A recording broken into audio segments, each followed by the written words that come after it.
The Canadian dollar is once again in free fall as the economy is tanking. So we're going to get into what could happen to the Canadian dollar over the next couple of months. And obviously the Canadian dollar down again today. And this has just been a theme. If you look at the past month, it's down around 2.63%. If you go to a 6-month chart, and you can just ignore this spike here, it's down around 4.94%, which is a huge decline for a major currency to happen in the past 6 months. And it's really just in the past 3 months, because if you look at the decline since September 24th, you can see it's down nearly 7%. So this is a huge decline for a major currency, and probably a lot of people are asking the question, well, what's going to happen next? What is the central bank going to do? Typically in these situations, that's when you see central banks actually increasing interest rates in order to defend their currency. Now, unfortunately, the broken way of understanding the economy and money that the Bank of Canada and the mainstream has, some people actually think it's a good thing.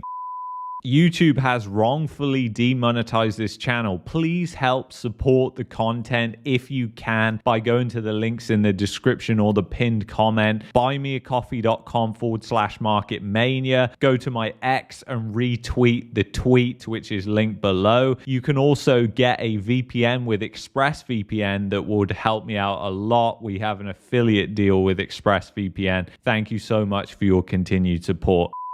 Some people actually think it's a good thing that the currency is in decline because it means that Canadian exports are going to be cheaper. But the majority of the exports are to the United States and they're in dollars. So it's very interesting what's happening right now. If you look year to date, it's down around 8%. We lost that 70-cent mark. It tried to restart a rally last week and just got nowhere. If you look on this chart, you can see that it really started to tank here, and this was after the rate cut decision, after you had inflation data that came out, and the tariff threat have really weighed on the currency. And that's what they say in this ING article here, which is pretty good. A perfect storm for the Canadian dollar. The floor seems to be shifting under the Canadian dollar as risks of a US-Canada trade war, large Bank of Canada rate cuts, and a soft outlook for oil prices, and now political turmoil have seriously dented the loony's long-held status as the safer option in the high beta commodity currency space. The clearest symptom of this change in sentiment is the rise in CAD's implied volatility relative to historic volatility, a measure of the market perceived risk of wider FX moves in the future. As shown below, the ratio is higher for the CAD than of any other G10 currency. Now, when taking a 6-month tenure, this is a sharp contrast to the generally low volatility character of CAD. If we exclude the February-March pandemic shock, we have to go back 10 years to October 2014 to see CAD implied historic volatility ratio above 140. And you can see right here it's above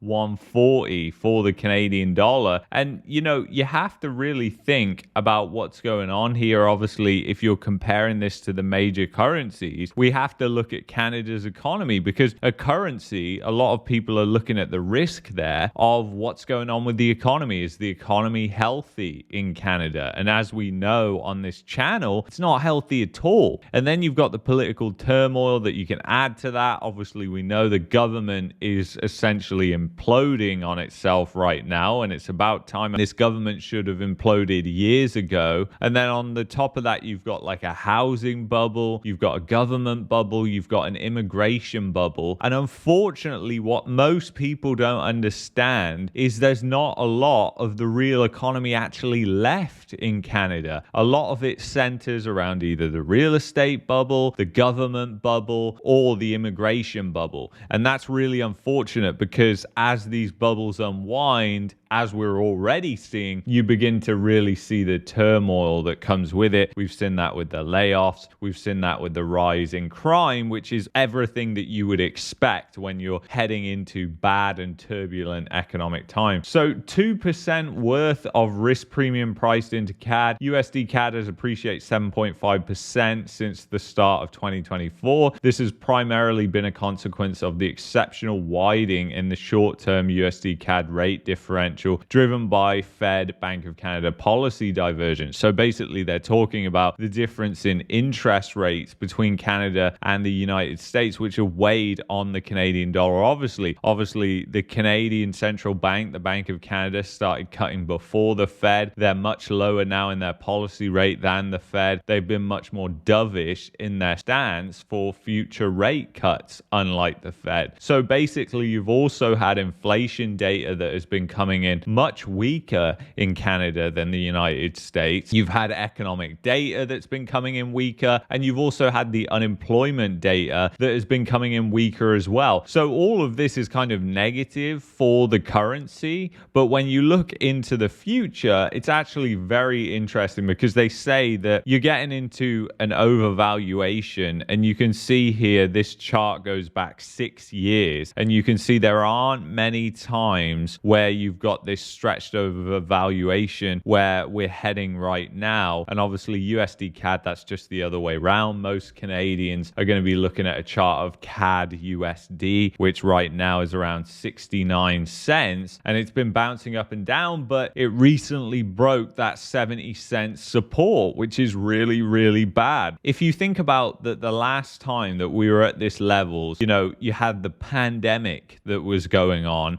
and all the uncertainty that surrounded that. And basically now you look at what's going on and it's just crazy to me. It's absolutely crazy. So it'll be very interesting to see how things change moving forward, whether the Canadian dollar does manage to actually get a rally. It tried a couple of times last week, as you can see here, and it looks like it's trying to put in a bottom now, but it will be very interesting to see if it actually happens. I mean, it struggled to even get up to the 70 cents mark and test that. I mean, it's just crazy when you think about it, because if you go back on the chart, this year we've been at 74 cents and now we're bouncing around the lower 69 cents. So the currency is seriously declined, and obviously that weighs on the prices of goods and services. They're telling you inflation is around 2%. Well, that's an utter lie if the currency has declined by around 5 or 6%. Because guess what? Even if they're not inflating the prices of the goods and services that they're supplying, somebody is eating that cost, whether it's the actual business, whether it's the consumer. And if it's the business, it's impacting their margins, which means people will get laid off. So it doesn't matter whether you're feeling the impact or not of the declining currency. There's going to be impacts that are felt, whether it's in the business community or it's actually as consumers when you're walking around the grocery store. I mean, the thing that comes to mind that everybody needs, everybody buys, and the prices are insanely volatile is grocery store prices. Grocery store inflation has actually been relatively high. If you look at a chart of Canada food inflation, you can see here it got up to around 10%, even over 10%. So likely in reality it was more like 21%, and now we're around 2.8%. But obviously if you got the currency off like 5%, we all know that most of the food that comes to Canada is imported from the United States in dollars. So obviously